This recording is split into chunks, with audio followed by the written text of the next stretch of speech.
नमस्कार, मैं हूं निकिता और आप देख रहे हैं सत्यहिंदी.com। चलिए एक नजर डालते हैं अब तक की सुर्खियों पर। बीजेपी के राष्ट्रीय महासचिव विनोद तावड़े ने कांग्रेस अध्यक्ष मल्लिकार्जुन खड़गे, नेता प्रतिपक्ष राहुल गांधी और कांग्रेस प्रवक्ता सुप्रिया श्रीनेत के खिलाफ एक कानूनी नोटिस भेजा है। समाचार एजेंसी पीटीआई के अनुसार महाराष्ट्र की पार्टी बहुजन विकास अघाड़ी ने तावड़े पर वोटरों को लुभाने के लिए 5 करोड़ रुपए बांटने का आरोप लगाया था। कांग्रेस प्रवक्ता सुप्रिया श्रीनेत ने अपने एक पुराने बयान में भी उन पर ऐसा ही आरोप लगाया था। इस बारे में तावड़े ने समाचार एजेंसी एएनआई को दिए बयान में कहा कि महाराष्ट्र विधानसभा चुनाव के एक दिन पहले कांग्रेस अध्यक्ष मल्लिकार्जुन खड़गे, नेता राहुल गांधी और प्रवक्ता सुप्रिया श्रीनेत ने कहा कि नालासोपारा चुनाव क्षेत्र में एक होटल में विनोद तावड़े 5 करोड़ रुपए बांटते पकड़े गए। विनोद तावड़े ने कहा कि चुनाव आयोग और पुलिस को कुछ नहीं मिला। इस तरह के झूठ फैलाना कांग्रेस की आदत है। मेरे जैसे सामान्य घर से आने वाले कार्यकर्ता को बदनाम करने की कोशिश की गई। कई भाजपा के कार्यकर्ता और मेरे चाहने वाले लोग इस बात से आहत हुए हैं।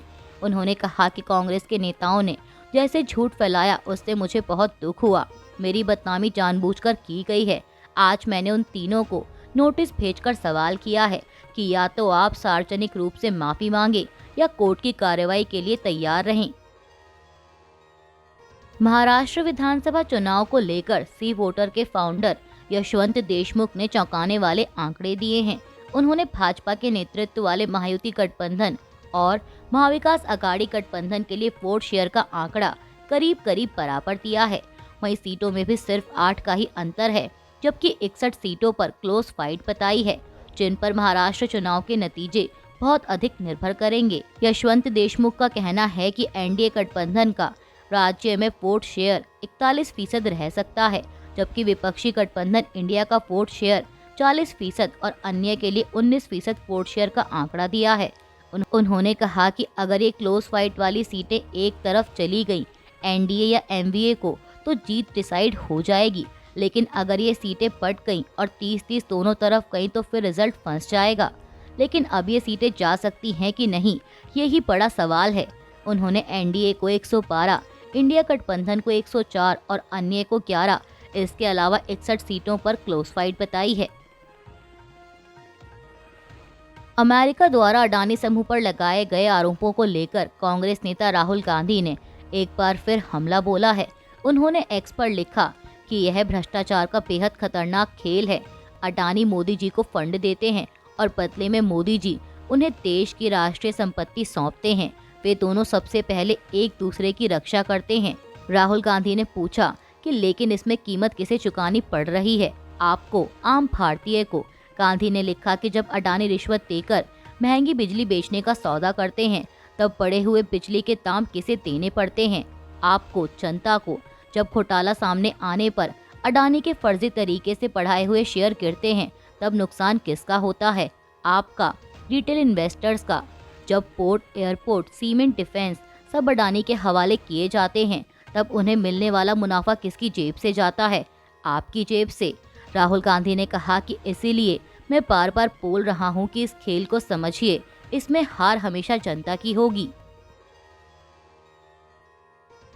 आंध्र प्रदेश कांग्रेस कमेटी की अध्यक्ष वाईएस शर्मिला ने शुक्रवार को अपने भाई और पूर्व मुख्यमंत्री वाईएस जगनमोहन रेड्डी पर राज्य को अडानी समूह को ब्लैंक चेक के रूप में देने और कथित तौर पर इसे अडानी प्रदेश बनाने का आरोप लगाया।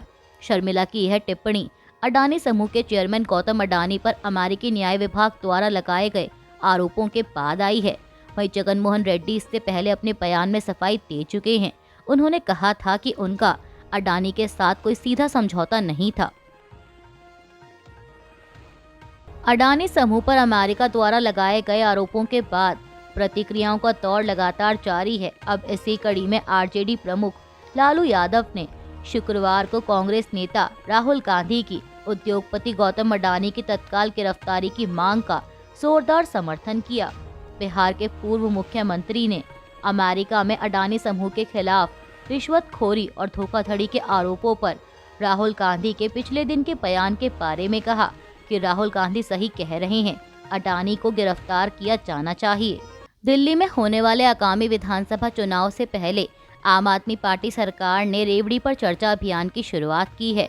जानकारी देते हुए अरविंद केजरीवाल ने कहा कि उनकी पार्टी के जिला और बूथ स्तर के पदाधिकारी 65,000 मीटिंग के जरिए मतदाताओं तक पहुंचेंगे और आप सरकार की ओर से दी जाने वाली मुफ्त सुविधाओं यानी रेवड़ियों के बारे में पर्चे बांटेंगे। केजरीवाल ने कहा कि 7 मुफ्त सुविधाएं प्रदान की जाएंगी, जिनमें बिजली, पानी, शिक्षा, मोहल्ला क्लिनिक में इलाज, महिलाओं के लिए बस यात्रा, बुजुर्गों के लिए तीर्थ यात्रा योजना और महिलाओं के लिए मासिक 1,000 रुपए की सहायता शामिल है। केजरीवाल ने रेवड़ियों का जिक्र करते हुए बीजेपी पर भी निशाना साधा।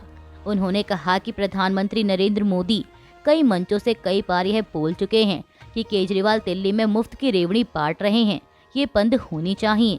दिल्ली की जनता हमें बताए कि यह मुफ्त की रेवड़ियां चाहिए या नहीं चाहिए। बीजेपी यहां पर आई तो यह सुविधाएं बंद कर देगी। देश के 20 राज्यों में बीजेपी की सरकार है। इन 20 राज्यों में से एक में भी दिल्ली में जो हम रेवड़ी दे रहे हैं उनमें से एक भी नहीं है। जब इन राज्यों में नहीं है तो फिर दिल्ली में भी नहीं देंगे।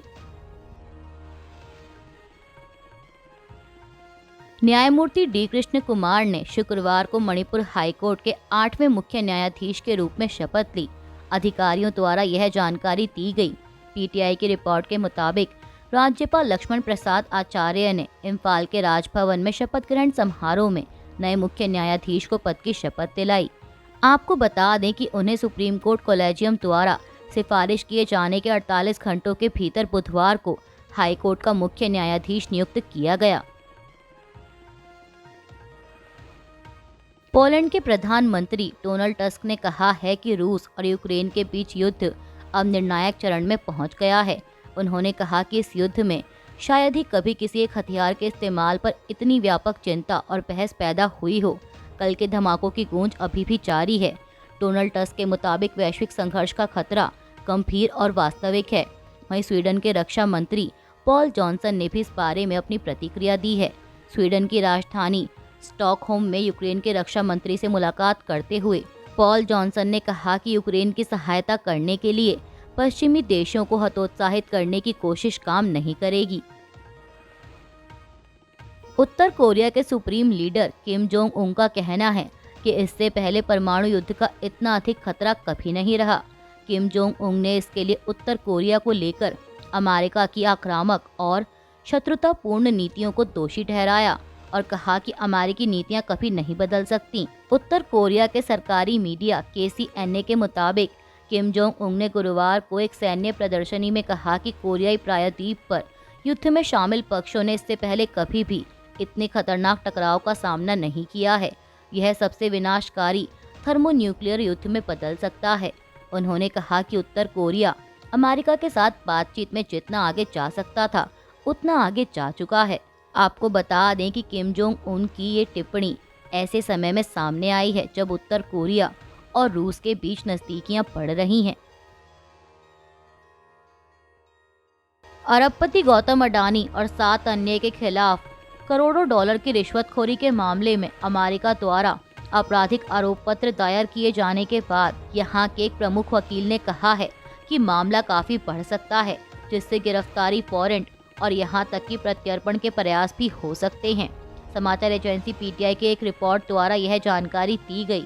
आपको बता दें कि भारत के दूसरे सबसे अमीर व्यक्ति अडानी और उनके भतीजे सागर अडानी सहित 7 अन्य पर अमेरिकी न्याय विभाग ने आंध्र प्रदेश और ओडिशा में राज्य सरकारों के अज्ञात अधिकारियों को महंगी सौर ऊर्जा खरीदने के लिए रिश्वत देने की पेशकश करने का आरोप लगाया है।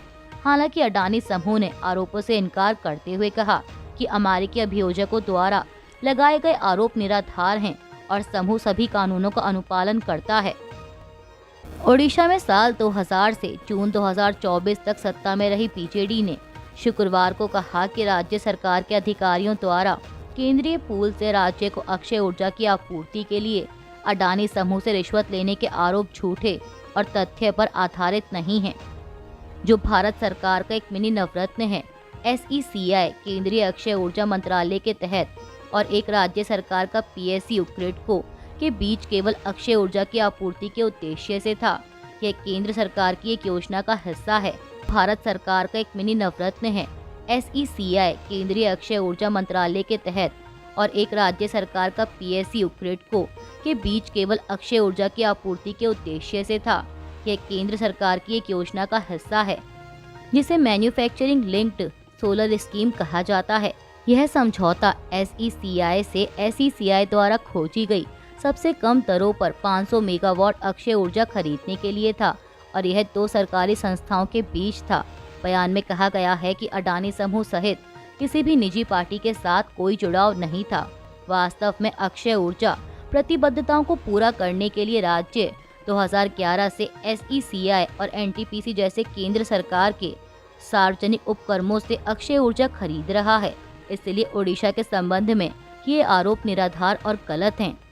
पश्चिम बंगाल की मुख्यमंत्री ममता बनर्जी ने सोमवार को अपने आवास पर TMC की राष्ट्रीय कार्यकारिणी की बैठक बुलाई है, जिसमें संगठनात्मक बदलाव, संसद के आगामी शीतकालीन सत्र के लिए रणनीति और विवादास्पद वक्फ संशोधन विधेयक जैसे अन्य प्रमुख मुद्दों पर चर्चा होने की संभावना है। पार्टी सूत्रों द्वारा यह जानकारी दी गई। बैठक में TMC के राष्ट्रीय महासचिव अभिषेक बनर्जी, लोकसभा में पार्टी के नेता सुदीप बंदोपाध्याय, सौगत रॉय, प्रदेश अध्यक्ष सुब्रत बख्शी, कोलकाता के मेयर फिरहाद हकीम और अन्य वरिष्ठ नेताओं के शामिल होने की उम्मीद है। जम्मू कश्मीर कैबिनेट की आज शुक्रवार को हुई दूसरी बैठक के बाद मुख्यमंत्री उमर अब्दुल्ला ने कहा कि आज कैबिनेट की बैठक में नियमित सरकारी मामलों पर चर्चा की गई। इस बैठक में एक महत्वपूर्ण निर्णय लिया गया कि आरक्षण से संबंधित मामलों की समीक्षा के लिए एक उप समिति का गठन किया जाएगा और इस उप समिति में 3 माननीय मंत्री शामिल होंगे।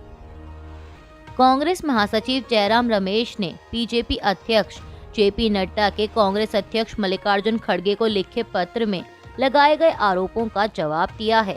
दरअसल इस पत्र में नड्डा ने मणिपुर में जारी हिंसा के लिए पूर्व की UPA सरकार को जिम्मेदार ठहराया है। अब नड्डा के इसी पत्र के जवाब में जयराम रमेश ने X पर एक पोस्ट कर सरकार से कुछ सवाल पूछे हैं। उन्होंने अपने पोस्ट में लिखा कि कांग्रेस अध्यक्ष ने मणिपुर मामले पर भारत के राष्ट्रपति को पत्र लिखा। ये साफ है कि उसका काउंटर करने के लिए अब भाजपा अध्यक्ष ने कांग्रेस अध्यक्ष को पत्र लिखा है। जयराम रमेश ने JP नड्डा के पत्र को झूठ से भरा बताया। उन्होंने कहा कि यह पत्र उनके 4D यानी डिनायल, इनकार करो, डिस्टॉर्शन, तथ्यों को तोड़ मरोड़ कर पेश करो, डिस्ट्रैक्शन, ध्यान भटकाओ और डिफेमेशन, बदनाम करो तरीके के अनुरूप है।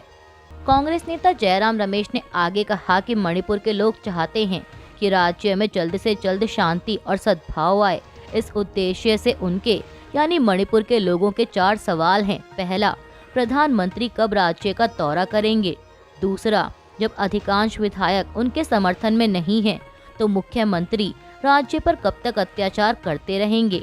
तीसरा, राज्य के लिए पूर्णकालिक राज्यपाल की नियुक्ति कब होगी? और चौथा, जब मणिपुर की बात आती है तो केंद्रीय गृह मंत्री अपने घोर विफलताओं की जिम्मेदारी कब लेंगे? यूक्रेन की संसद ने कीव पर रूसी मिसाइल हमले के खतरे को देखते हुए शुक्रवार के सत्र को रद्द कर दिया है। एक यूक्रेनी सांसद येवगेनिया क्रावचुक ने समाचार एजेंसी AFP को बताया कि संसद के प्रश्नकाल को कैंसिल कर दिया गया है। उन्होंने कहा कि आने वाले दिनों में कीव पर हमले तेज होने की आशंका है। आपको बता दें कि गुरुवार को यूक्रेन की वायुसेना ने कहा था कि रूस ने निप्रो शहर की तरफ इंटरकॉन्टिनेंटल बैलिस्टिक मिसाइल दागी है। राष्ट्रपति जेलेंस्की ने कहा था कि रूस ने एक नया रॉकेट इस्तेमाल किया है जो बैलिस्टिक मिसाइल जैसा है। चीन ने रूस और यूक्रेन के बीच युद्ध में शामिल सभी पक्षों से शांत रहने और संयम बरतने की अपील की है। चीनी विदेश मंत्रालय के प्रवक्ता लिन जियान ने कहा कि सभी पक्षों को युद्ध विराम का सही माहौल बनाने के लिए बातचीत और परामर्श करना चाहिए। उन्होंने कहा कि यूक्रेन मुद्दे पर चीन की स्थिति सुसंगत और स्पष्ट रही है। हमारी नीति राजनीतिक रास्ते खोजकर संकट को हल करने और स्थिति को बिगड़ने से रोकने की पक्षधर है। अभी के लिए बस इतना ही। बाकी की खबरों के लिए जुड़े रहिए सत्यहिंदी.com के साथ।